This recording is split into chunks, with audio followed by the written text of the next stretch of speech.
Please work. Please work. Am I live? Please just actually go live. Am I not live again? I think I'm live. Wait, is it working?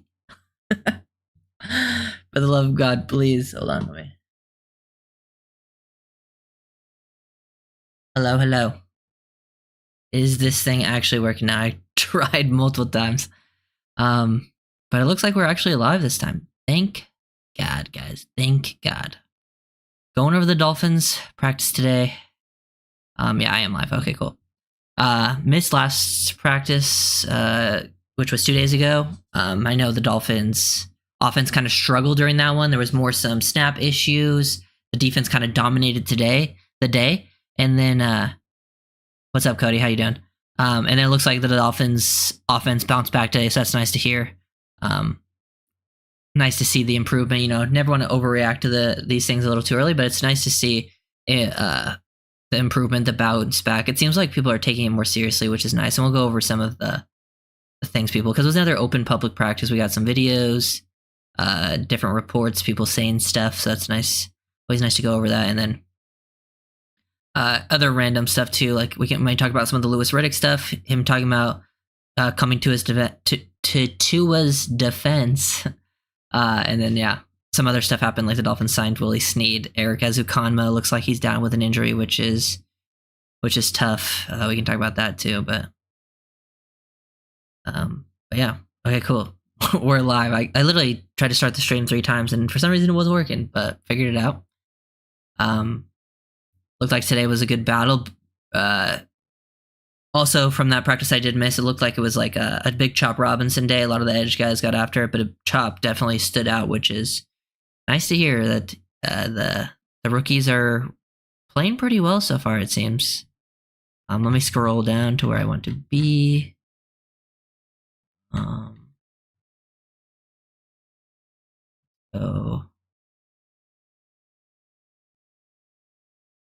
Okay, so yeah, Tyreek and Ramsey are doing some battles in one-on-one today, which was cool. Even video, I think the Dolphins posted some stuff of them going back and forth. This part, I'm going over. I'm at Travis Wingfield's Twitter because he has a lot of good updates. So I'm just reading off this, kind of gonna give my thoughts. What's up, Scotty? Yeah, Hill and Waddle versus Ramsey is just awesome. Yeah, always fun to see those battles every day. And you know, it looks like, you know, Ramsey or Hill and Waddle, you know, I would say in one-on-ones, like it's definitely a tougher thing for the DBs. So nice to see Ramsey still continues to make plays, especially against those two. Here's 3 plays from the DBs on one-on-ones that Wingfield brought up. Storm Duck undercuts a throw to the front pylon for a PBU. Marcus May challenges the catch point on a tight end, didn't get the number, comes down with the pick after initial deflection. And then Jason Maitre, I always forget, I don't know how to say his name yet, but he had a nice diving pick at the pylon. He's one of those guys that was like a UDFA that didn't sign till late, so don't have too much, you know, hopes for him making like anything like that. But you know, got to give him credit for at least showing up, because that's like a couple times his first name mentioned. Storm Duck has been getting more and more mentions, I feel like, and I feel like Storm Duck is like one of those guys with a good chance to make the practice squad.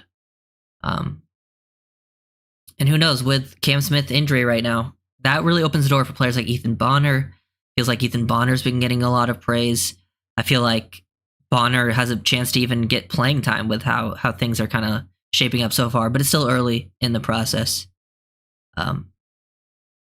Yeah, just more stuff about Waddle on Ramsey. Waddle took an outside release, wide and Ramsey crosses his face, looks open. Tua puts it on the numbers, but the way Ramsey flipped his hips, changed directions on a dime. Yeah, the way Ramsey's size and length, you should not be able to move like him. Like some of the ways he's able to completely flip and like go more than a 180 the opposite direction is insane at his size. I think our safety room is locked with Holland, Poyer, May, and Campbell. Yeah, it is feeling that way because Elijah Campbell's had an impressive camp, and I feel like after Campbell, I feel like Campbell was really your only shot to overtake someone there. Like I feel like Holland, Poyer, May were locked, and if Campbell's having a good camp again and he's a special teams beast, it's going to be very hard for some of the other safeties to overtake him, but some of those guys I think will stick around on the practice squad. Kader Kohu mentioned, apparently Kader Kohu had a great practice Tuesday and had a great 1v1 period today as well. And then also on the first play of team. So Nice to hear better things about Cater. I feel like Cater has had, during this training camp, we've heard some ups and downs, but I feel like there's been more positives as of recent. And honestly, I just feel like I'm expecting him to be better than last year. As long as he strictly plays in the slot, I feel way more comfortable about him as a player. Even though he didn't play as good in the slot last year as he did previously, but when he was on the outside, he was pretty bad. Going into the slot, like, improved his game so much. And I just think, you know, that Fangio system really hurt him. I might make a video on Cater soon, but yeah. Also, I think with preseasons next week, right? It starts next week. I might just like live stream while the game's going on, while I'm watching it, and we can like do a nice little watch along, talk about the game as it's happening, and then obviously get some breakdowns going on during the week. Follow this one under the most athletic center in the league category. Aaron, I think it's not even Aaron, it's like Aaron Brewer. Not sure how to say his name yet. Carries a 10-yard block all the way to the perimeter on and around. Yeah, that's like the big plus with Brewer in the offense, his athleticism, ability to get out in space, and especially on like those end around, like basically McDaniel is really good on like those reverses, end arounds, getting in those to your best players and making it look like it's almost a kickoff return with how he sets that stuff up. And you need athletic offensive linemen for those types of things. Tua with a deep dime to Tyreek. I believe there's a video of that somewhere around here, and I think this is the one the Dolphins posted. There's also other, probably better videos where you can see like the full angle. This one, you know, is the close-up stuff. Nice throw though, nice spiral. Tyreek gets behind Kohu and Holland. Like seeing him step up in the pocket though. Nice. I feel like Tua does still he looks a little more nimble, as we've been talking about, and he's just like, and it's not even like, he also had a play where he was like running today, but it's also just like the ability to maneuver in the pocket. It's the little things. Just create a little extra millisecond of time sometimes. That's really all you need. It really can be a big difference within games. Yeah, that he'll throw as a dime. Deep across the field as he's stepping up. I love it when it's all in rhythm too. Like after you step in the pocket, feet, upper body all combined. Cyrus Neal was all over Malik Washington on a throw over the middle of the field from Skyler. Washington made what looked like a diving catch, but the officials ruled it incomplete. Neal has been sticky as hell this camp. Neal's another one that I think has a very good chance of making the roster due to that special team stuff. But if he's showing stuff, the ability to play like actual defensive snaps, that's definitely useful, because we have guys that can play like Bonner, Neal, they can play special teams. But if they can actually get some defensive snaps at corner, because really after your top two corners, it's kind of a battle right now, especially with Cam injury. Neal's definitely making this team. Yeah, I agree. I would be surprised if he didn't. There'd have to be like something surprising happen, but some more Marcus May love. I feel like this is the most I saw about Marcus May today, so that's always nice. He'll definitely see playing time in those 3 safety sets, and he's just nice depth in case, you know, one of your guys gets injured too.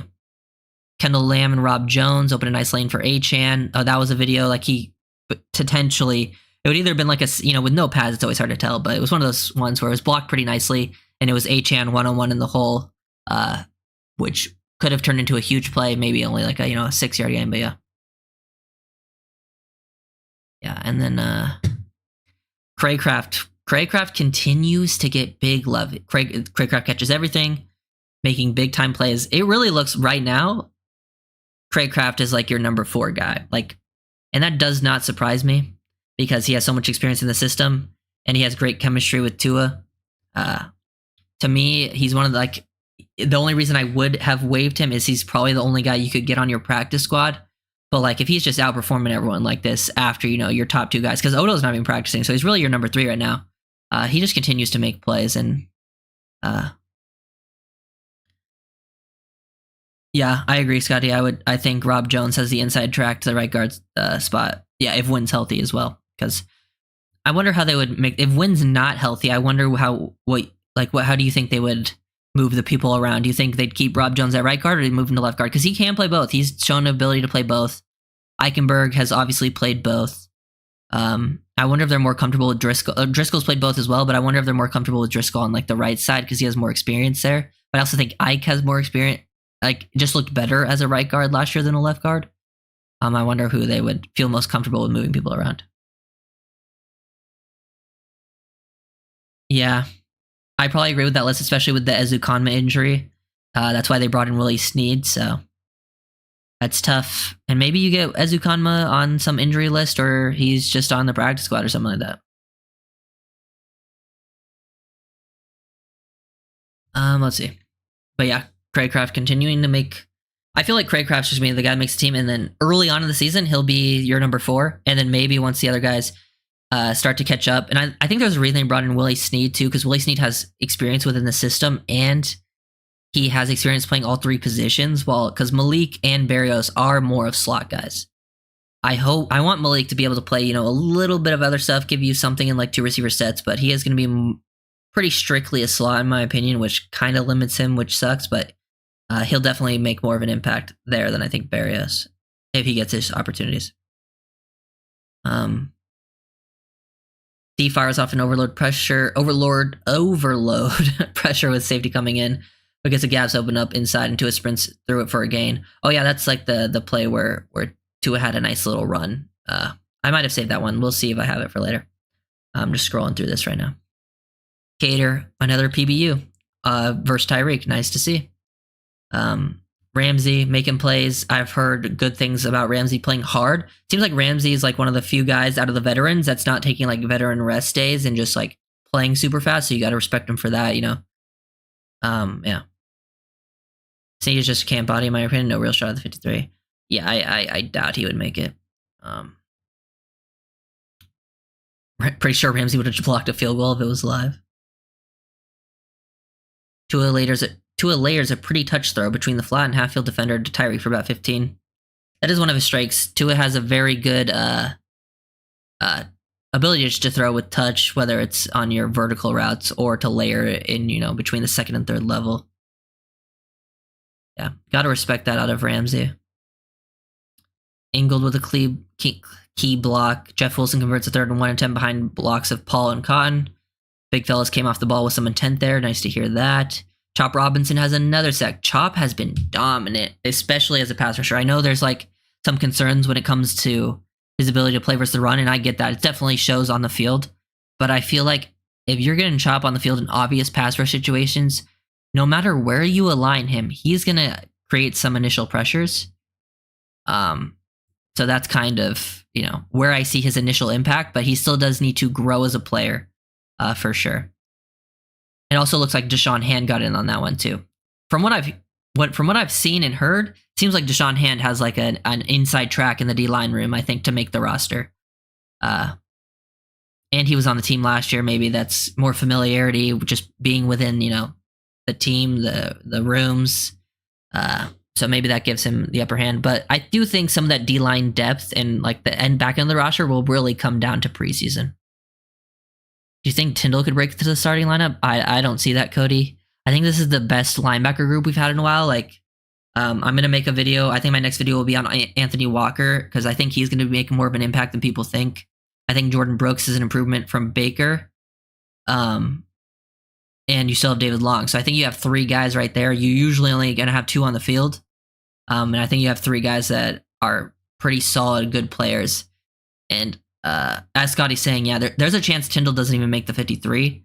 I think it's probably that one probably comes down to preseason as well, but he has a tough battle because there's still Duke Riley with, the veteran experience that, teams like usually to keep those players around. Who else is there? Let me see. I know we have Cam Brown, who's like a little bit of a tweener. It gives you some other types of reps there too.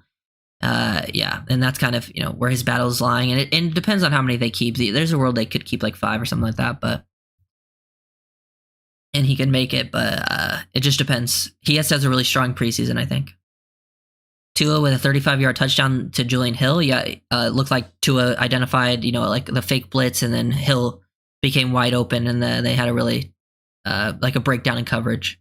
I've heard Julian Hill looks better too. I feel like the tight end battle is very, very difficult to call right now because I've heard good, positive things about everyone. Long, Brooks, Walker, and Brown. I think that's what I'm hoping. That's who I would hope too, because I think Cam Brown gives you something different, and he's a good special teams player, and I would prefer him over Quentin Bell too. Quentin Bell has been highly touted, and we'll see how that edge battle will be interesting in the preseason because I feel like all of them, like Zeke Vandenberg, Grayson Murphy, like the UDFAs, and then Quentin Bell, who's like more of a veteran, but like guy that didn't have high draft status. Those guys have had like pretty productive camps, so that will be a battle to see if any of them can take a spot while the the injuries are happening. But yeah, getting back to the tight end room, like, dude, that one's tough to call. Like, I know we've talked about the whole like, would they trade Durham to keep the other four? I don't know, but personally, I think I'm at the point where I'm keeping 4 tight ends, and then I'm trying to get like Tanner Connor in the practice squad, because I think it's very interesting to keep all of them, and I would try to keep all of them through the season, and then like the battle continues through the season on who gets playing time. Because I feel like people are trying to push Julian Hill away, but Julian Hill's really the best blocking tight end on the roster, and then Fortson offers you something completely different. It's gonna be a tough battle. Phillips, Chop, Mo, and Bell, maybe Murphy. Yeah, but I think Ogba is going to make it as well, because Ogba's had a good camp too, and they brought him in on like a decent enough contract where you think he probably sticks. That's why that one's kind of tough. The edge one's interesting because obviously Chop's going to make it. Obviously you have Phillips and Chubb, but Chubb's probably on the pup. And then Mo, I would be surprised if they randomly cut him, but I mean, I guess 5th round picks aren't usually locked, but I would say he's a lock. And then you have guys like Quentin Bell, Murphy. I think Zeke Vandenberg's a guy that might like to get on the practice squad. I don't think he makes the roster, but yeah. Oh, you're counting Ogba in the D-line room? Okay, that's fair. I think he's more of an edge, but yeah, he'll probably see like snaps within like 4i, 5 tech too. Tight end is going to be a dogfight. I think at this point, tight end and interior D-line is like where I'm going to be watching the most in the preseason. Dude, tight end's going to be weird because last year, and I'm using last year as an example, you got to use history to see if it repeats itself. Last year, Elijah Higgins and Julian Hill kind of had a battle in that week 1 preseason game. And then the second preseason game, Julian Hill got in before Elijah Higgins. And that's how you could and sometimes, that doesn't necessarily mean when you look at teams, sometimes they put in a player first just to see if they want to see more. But that showed to me that they trusted Julian Hill more. And that's kind of and then they end up cutting Elijah Higgins. So definitely keeping an eye on who's going in first and what position they're playing, because different tight end positions, how they're being used too. Sealer, Bonito, Campbell, Ogba, Tart, Gallimore. Let me think about it. Yeah, it's not bad. So no hand. I haven't heard anything about Harris. I don't think Peely makes it, or Zay Mack doesn't make it either. So you have okay, yeah. I think that's fair. Definitely possible. And then Ogba is like a D tackle. Ogba and Campbell can give you, obviously, Ogba's going to give you more edge reps than Campbell, but even Calais can give you some big edge reps if needed. It's not bad, especially if you're going to go heavy in the interior like that with your edges still coming back from injury. Looks like Tua and Tyreek were not on the same page on one play. That's happened in the past, That's going to happen when you have, it's happened in the past where Tyreek ran one route, Tua threw it somewhere completely different. That kind of thing happens when you run this type of offense. Everything's so timing based. You throw with so much anticipation. Being on the exact same page every single play is nearly impossible to do it all the time like that. But hopefully, they can do it as consistent as possible. D-line is the toughest room to predict right now. Yeah, I probably agree because at least with tight end, there's not that many bodies there, and you know what to expect. Everyone's playing well, but with the D-line room, it's not a lot of guys with big names, and not a lot of them are guaranteed themselves pretty much anything after the top. Really after Sealer and Calais, even Tart still have to prove himself. Even though I think Tart's the most talented after those two, he still has to prove to get his roster spot too. Tua rips the ball from the field to the perimeter for the rope to Waddle. This is what Wingfield said. Favorite moment of the camp so far. Tua throws the ball in the end of the line, red zone work, a perfectly placed ball from about 30 yards. Waddle plants the feet and catches it falling back. Ref rules it a touchdown. Waddle punts it into the Hard Rock Stadium parking lot. And all the kids go scurrying after the ball. That's pretty cool. I don't know if I saw that video, but love me a nice little play. Also, Waddle's been having a killer camp according to everyone, so. Yep, tight end, D-line, pass rushers for sure. I feel like a lot of the other positions, like DBs, off-ball linebackers, it's really only like one spot, and you kind of know what the rest will look like. But yeah, those positions. And usually with the one spot, it's like a couple people fighting for it. But like some of these positions, it might be one spot, but there's like 3 or 4 that you could see potentially. Like no one's got some guarantees at some of these spots. Because like the wide receiver battle has gotten less interesting with the injuries that have happened. And then also I think the O-line battle isn't super interesting. See, I don't even see on our lads. Taj Washington's not even listed on the main roster anymore. But I guess he's hard stashed. Interesting. Bonito is having better camp than Tar. Bonito might start for us. It wouldn't. I mean, Bonito saw some significant playing time last year for the Lions. He saw starter snaps, and I know Bonito was here in the past, and people were just like, he's just another body, but he's not a bad one tech that can play like early downs, you know? Like Tier Tart is definitely more explosive, and if you have a one tech on the field that you want to like rush the passer, you'd rather have Tart. But Bonito might give you more consistent, you know, reps versus the run. At least like with his effort and stuff too. Jalen Wright gets skinny on an inside run, hits it with conviction, strolls in. Lester Cotton is dancing, so I'm calling a touchdown with Vandenberg there for a potential arm tackle. But given how hard Wright hit it, I don't think he was getting stopped. Love seeing that Wright's hitting things hard, hitting it with conviction. I love when rookies play fast. I love when there's no hesitation, no panic. I love hearing that stuff, especially within this system. You know, sometimes there's hesitation, takes rookies a little time to get used to things, but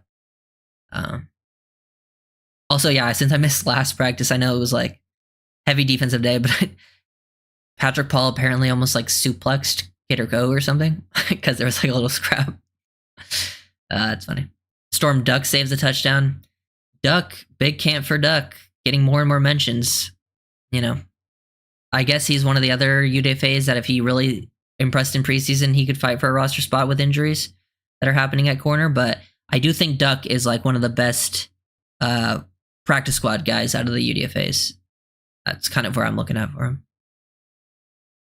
Jordan Brooks making plays and has made plays in so many different ways. Run game, pass, rush, stacked, edge, mugged up.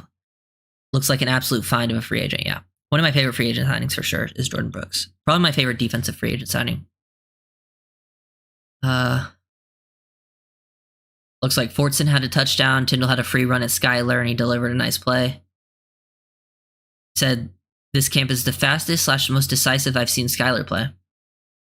Looks like Wingfield's giving some props to Skyler. Looks like he's playing his best ball at least. Situational period. Down to 30 seconds to play, 1 timeout left. So they're doing situational drills. Tua tries to go to Craycraft 1-on-1 with Ramsey. Good ball. Ramsey is right there to force it incomplete.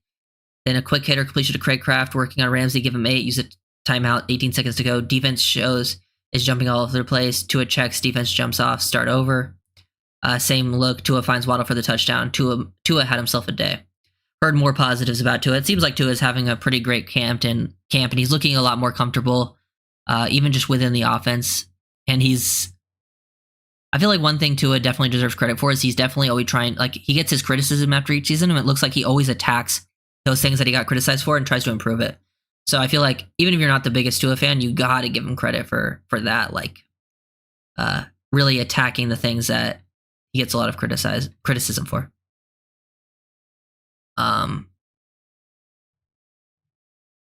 Here's the Reek versus Ramsey battle. The first one where Ramsey makes a play. That is such good defense, by the way. And then Hill creates the separation layup. This is such good timing too. Like really playing through the hands, swiping down. That's like textbook playing through the hands. I think that's a lot of the updates. Let's see. Practice has been over 45 minutes, but Jalen Phillips just came off the field. That's what Wingfield said. Tough to find a harder worker. Love that. Oh yeah, also Dolphins didn't have any muff snap exchange today, so love seeing the improvement there. It was a problem for a couple of days. I think that was one of the things people were overreacting to a little bit.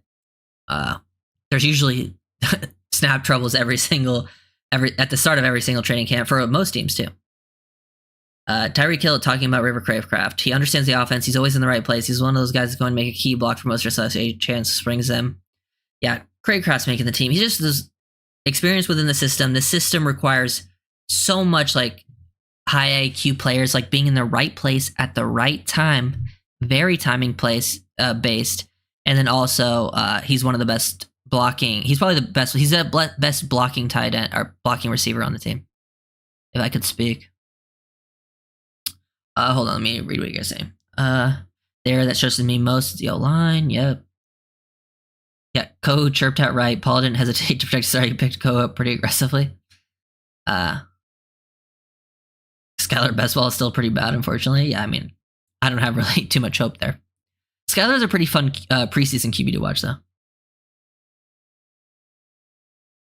Paul is a big human. Yeah, I mean, imagine just getting lifted up by Patrick Paul, especially when you don't even like see him coming. Like you're in a scrap with someone else and you just get picked up by Patrick Paul. Yeah, Calais Campbell, just absolutely huge people. Patrick Paul has a lot of potential. If he just really works on his technique, he's a big dude with quality athleticism for his size. And I've heard pretty fairly positive, I feel like, about what's Patrick Paul. That's good.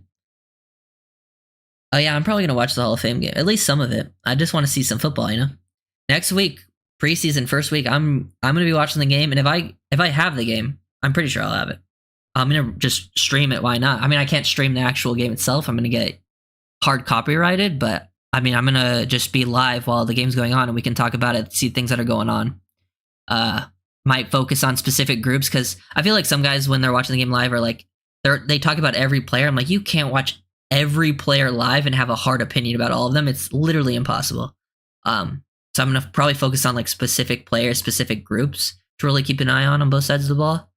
And that should be fun. And then obviously we'll do some breakdowns after the fact.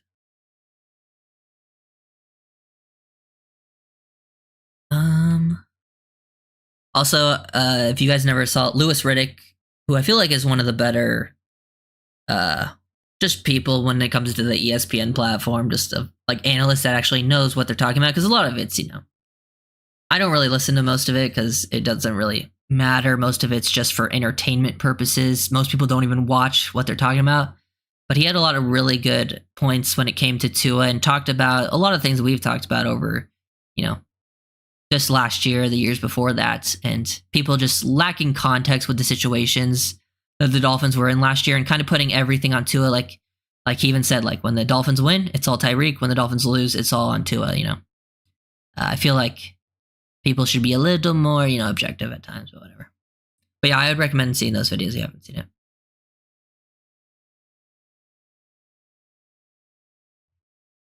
Yeah, good point, Brian. I want to watch other teams cut candidates for D tackle. Yeah, I would say interior O-line, interior D-line, I would keep an eye out on that.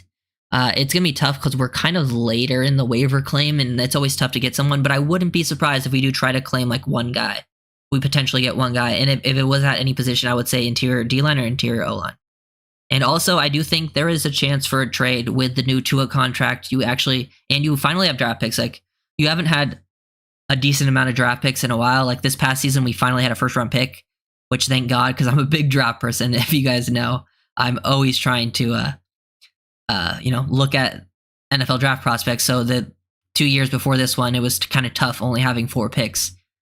It was the years before that were great though, when we had like 3 first round picks, but we finally have some draft picks. So I wouldn't be surprised if they do, you know, go after someone potentially. I know people thought we were going to trade for Tristan Wirfs.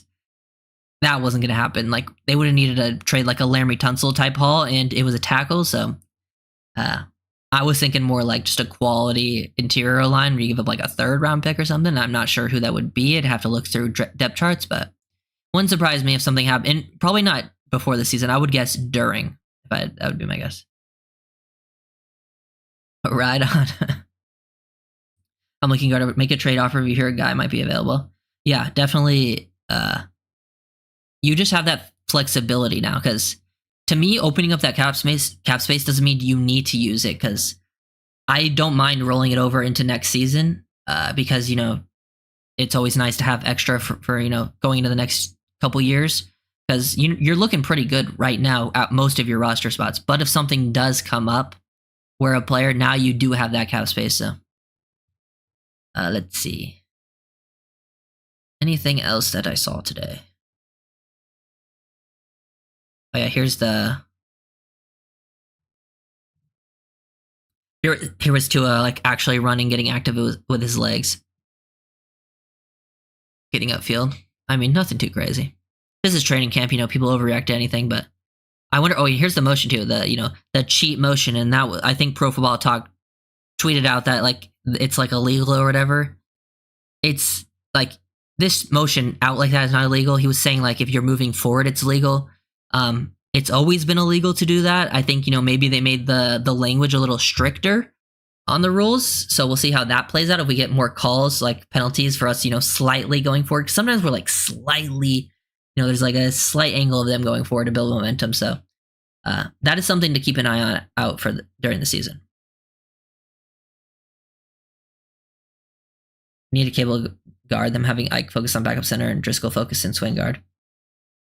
I do think I was always on drafting a guard train. Apparently, I feel like from what I've heard from some Seahawks fans that Christian Haynes has been pretty lights out over there. If only, if only they went after a guard that could have been, because that would have been fine with them having like one guard be a questionable spot with injury. Maybe the left guard be like Isaiah Wynn, and you have questionable with injuries, but you have so many guys there. But then drafting one to feel way more confident at your right guard position would have been where I went. But they don't value that position as much, and it's understandable that I understand why they don't value that position as much, just because of the system. But I still think that's somewhere I would address in the future. Let's see. I don't think there's. Yeah, there's just some other basic videos, one-on-one, some one-on-one wins for Tua, for River, nothing too crazy. Achan was in the orange jersey today. Oh yeah, Kyle Krabs, aka Grinding the Tape, posted a nice little video on Twitter of him asking some questions to Butch Barry about how they can maximize working on the timing of their run scheme, second level fits, things like that. I recommend checking that out. It makes me feel better about the O-line situation when it comes to like why sometimes it takes a while for these people to pick up the system. Butch Barry gives some really good answers, so I recommend checking out that video because he goes into a lot of detail, and it honestly makes me feel better about Barry because clearly he understands what he's talking about.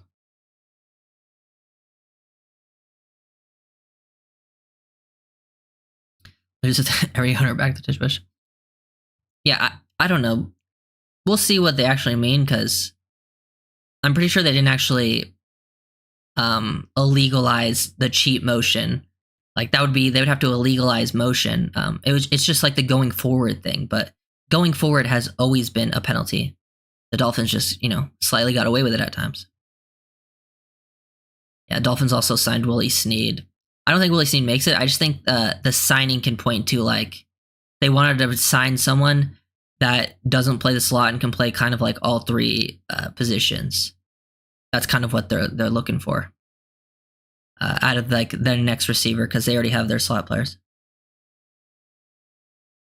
Yeah, I mean, I agree. God, I hope the Dolphins go to Super Bowl. Yeah, Quentin Bell getting love too, just seeing all that stuff. I think that's all the notes though. Yeah.